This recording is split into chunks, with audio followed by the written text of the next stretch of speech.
어알에서는 거시경제 초보자분들을 위한 영상과 중급자분들을 위한 영상을 재생 목록에 비치해 두었습니다. 지속적으로 업데이트할 예정이며 시청자분들의 경제 공부에 많은 도움이 될 수 있길 바랍니다.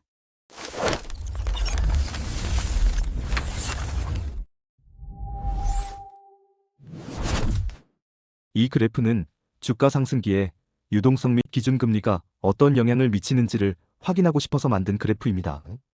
많이 어려워 보이시나요? 전혀 어렵지 않게 설명드릴게요. X축의 시간은 모두 동일 시간대로 맞추었고 Y축만 개별로 구성되어 있어요. 원래는 전부 한 레이어에 올리려고 하였으나 각기 다른 시간축이나 가시성 등 여러 문제로 현재와 같이 만들어졌고요. 음영이 있는 부분이 주가 상승기를 나타냅니다. 주가는 1997년을 기준으로 다우지수와 S&P 500, 코스피를 지수 100으로 통일한 후 그 이후의 흐름을 나타낼 수 있게 구성되었어요. 유동성은 M2만 오른쪽 축의 기준으로 되어 있고요. 이제 이 그래프를 통해 알 수 있는 바를 하나씩 살펴볼게요. 일단 2020년 이전은 뚜렷한 움직임 차이가 덜해 20년 이후로 설명을 하겠습니다. 근데 이 영상은 유동성에 대한 어느 정도의 이해가 있어야 하기에 영상이 어려우신 분들은 위의 영상을 보신 후 시청하시면 도움이 많이 되실 거라 생각합니다. 1주가 지수와 비트코인 20년 3월 기준금리를 사실상 0%대까지 급격히 내리면서 상승장이 시작되었습니다. 일단 같은 상승 중에 코스피만 4개월 정도 먼저 꺾였네요. 미국은 유동성이 아직 살아있었지만 한국은 가계부채 압력 때문에 기준금리를 미국보다 21년 8월에 먼저 올렸습니다. 그리고 미국은 22년 3월에 올리며 코스피 지수가 먼저 꺾이게 되었어요. 비트코인은 상승장 돌입도 다른 것들에 비해 1년 정도 늦었고 상승장이 끝나는 시점도 2~3개월가량 더 빨리 꺾였어요. 아무래도 위험 자산이 먼저 반응하기 때문에 나타나는 현상입니다. 현재 비트코인과 코스피가 살짝 꺾여 있는데 이것이 상승장의 종류를 나타내는 것인지 아닌지에 대해서는 다음 영상에서 따로 한번 분석해 보겠습니다. 이 유동성 분석 M2 역시 같은 시기부터 오르기 시작해 주가가 꺾이는 시기와 거의 비슷한 시기에 살짝 꺾이기 시작하다 23년 3월 즈음부터 조금씩 오르기 시작해서 현재는 사상 최대 지점에 도달해 있고 주가 역시 사상 최고점에 도달해 있습니다. 비트코인만 다른 것들에 비해 많이 꺾여 있고요. 여튼 M2는 주가와 가장 밀접한 관계를 가지고 있음이 보여집니다. M2의 기울기가 QT로 인해 코로나 때처럼 가파르게 치솟는 모습은 아니지만 중요한 건 방향이 다시 상승 쪽으로 돌아섰다는 점이죠. 그리고 앞으로도 QT가 종료되었으니 준비금을 충분한 구간까지의 확충도 있을 것이고 선거를 앞둔 정부 재정 집행 같은 변수들이 겹치면 이 증가세가 조금 더 이어질 가능성은 충분히 있습니다. 그래서 저는 M2가 아직 상승 여력이 더 있다 쪽으로 해석하고 있습니다. MMF 하늘색, RRP 보라색, MMF는 안전한 단기 시장에 투자하는 돈들입니다. 하지만 주가 상승기에는 매력적인 투자처들이 많기 때문에 굳이 MMF로 돈을 많이 넣어둘 필요가 없기에 특별히 늘지도 줄지도 않고 횡보를 계속했어요. 하지만 22년 10월 30일 드디어 미국이 단기채 비중을 늘리겠다는 QRA를 발표합니다. 이 시점부터 지금까지 MMF는 단기채를 구매하기 위해 계속해서 늘어왔죠. 원래는 RRP와 꼭 역의 관계는 아닌데 여기서부터는 거의 역의 관계가 되었어요. 이유는 MMF가 단기채를 구매하는 것이 훨씬 이득이 되기 때문에 굳이 RRP에 돈을 맡기지 않았기 때문이죠.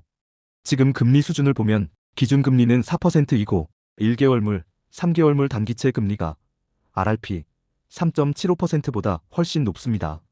그러니 MMF 입장에서는 RRP보다 단기채를 사는 편이 자연스럽게 유리한 환경이죠. 이 구조가 계속 유지되다 보니 RRP 잔고는 빠르게 줄고 MMF는 계속 증가하는 모습이 나옵니다. 지금까지 QT를 통해 준비금, 빨간색을 줄여왔음에도 MMF의 돈을 단기채를 통해 흡수해서 그 자금이 재정정책을 통해 시중에 뿌려지면서 사상 최대의 M2가 만들어졌습니다. 그리고 저렇게 계속 늘어난다는 것은 아직도 단기채를 사고자 하는 수요가 많이 있다는 것을 보여주는 것이죠. 준비금, 빨간색, TGA, 갈색, 기준금리가 거의 0%에 수렴하게 되면서 상승장이 시작되었는데요. 준비금도 22년 1월까지 계속 오르기 시작했어요. 원래는 준비금에서 시중으로 돈이 퍼져나가는 것이기에 시중에 돈이 많이 풀리면 준비금은 줄어들게 되어 있는데 여기에서는 사상 최대의 준비금이 쌓여 있었죠. 이는 QE를 통해 돈을 만들어내는 속도가 돈을 쓰는 속도보다 훨씬 빨랐기 때문이에요. 또한 TGA 잔고는 계속 줄었죠. 그리고 준비금과 TGA가 거의 역으로 움직였잖아요. 이건 재정정책도 함께 썼다는 뜻이에요. QE를 통해서도 준비금이 늘고 재정정책을 통해서도 TGA가 줄어들면서 준비금이 늘고 이렇기 때문에 준비금은 줄어들 수도 없으며 사상 최대였던 거죠. 구독과 좋아요는 영상 만드는데 엄청 큰 힘이 됩니다. 그 이후에는 QT를 통해 대차대조표 축소를 시작하며 현재까지 내려오게 되었습니다. 그리고 MMF가 단기채를 많이 구매하게 되면 TGA의 잔고가 쌓여야 하는데 그렇게 많이 쌓이지는 않았죠. 이는 TGA에 돈이 들어오기 무섭게 지출을 했다는 의미입니다. 또한 TGA를 8,500억 불에 맞춰서 탄력적으로 운영하는 방법도 영향이 있었겠고요. 여하튼 그래프의 기준은 모두 종가 잔액이기 때문에 TGA로 들어왔다가 바로 나가는 금액들은 그래프에 잘 드러나지 않습니다. 그래서 재정이 실제로 얼마나 풀렸는지는 은행 예금 잔액과 M2 증가를 함께 봐야 더 정확합니다.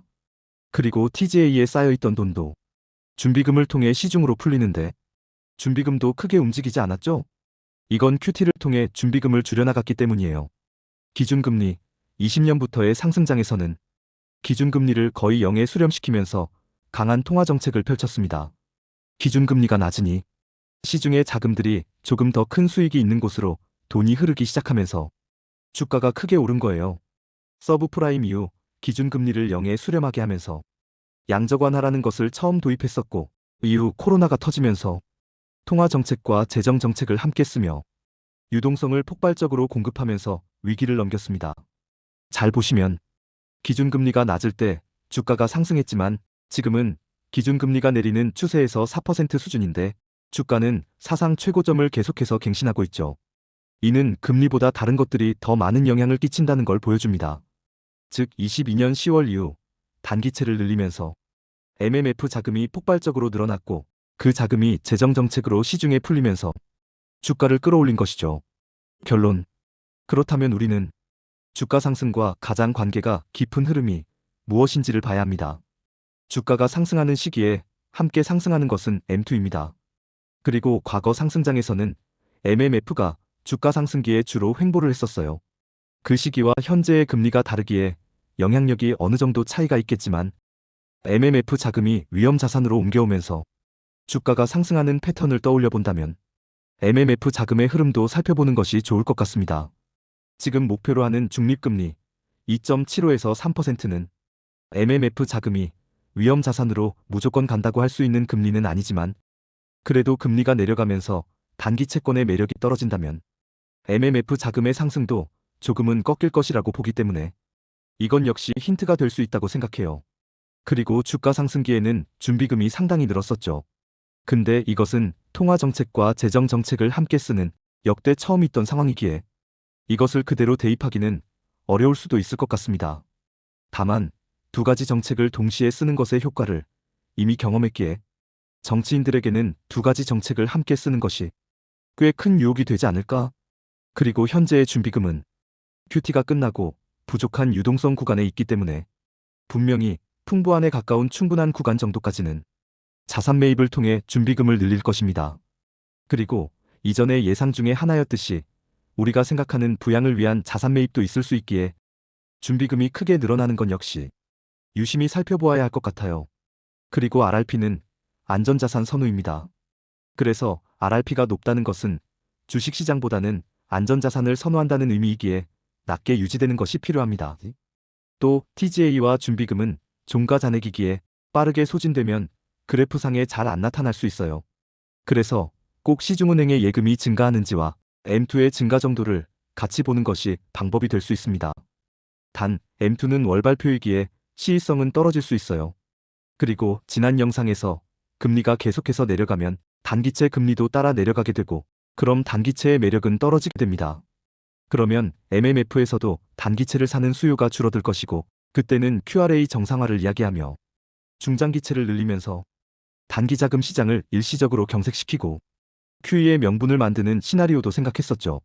그리고 기준금리가 낮으면 확실한 명분을 만들 수 있겠지만 지금처럼 애매한 경우에는 QE보다는 QE라이트와 재정 정책을 동시에 사용하는 것이 가장 합리적인 시나리오라고 생각합니다. 하지만 그에게 상황이 너무 불리하게 이어진다면 어떤 선택이 될지는 알 수 없겠죠. 결국 주가 상승과 완전히 맞아떨어지는 지표는 M2이지만 이는 월별로 나오기에 이것만 봐서는 타이밍을 잡는 데에 한계가 있습니다. 그래서 다른 지표들을 서로 조합하며 보완하는 것이 필요하죠. 그리고 처음에 말씀드렸듯 위험 자산일수록 종류도 빠르기 때문에 비트코인과 같은 위험 자산이 먼저 많이 빠지게 되면 어느 정도 정리를 준비해야 하는 시기로 보아도 무방하리라 생각합니다. 지표들은 저도 매일 유심히 지켜볼 것이며 중요한 흐름이 잡히게 되면 우리 구독자분들께는 가장 먼저 알려드릴 것을 약속드릴게요. 영상이 마음에 드셨다면 구독, 좋아요, 알림 설정까지 부탁드립니다.